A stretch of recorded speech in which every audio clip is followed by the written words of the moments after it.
برای اینکه زیباترین پیروزی‌ها رو تجربه کنی باید از زیر آوار بدترین شکست‌ها قاطع و آروم بیرون اومده باشی.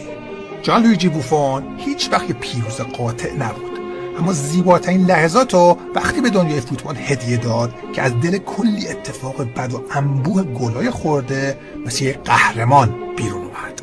تصویر به زانو در اومدن بوفون مقابل آن یونگ هوان کره‌ای در تابستان گرم و پر از رسوایی کره و ژاپن.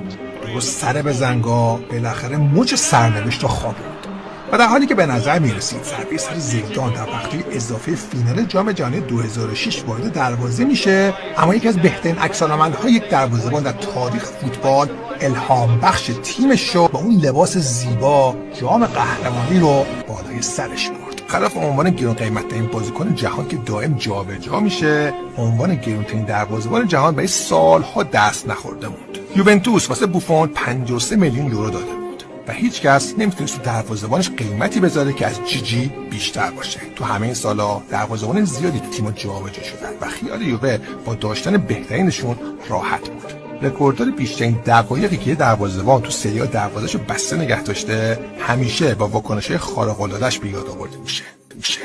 همه این موزیکای خوب پایانی دارن. بهترین فیلم‌ها هم به نقطه پایان میرسن و بهترین آدم‌ها هم تموم میشن.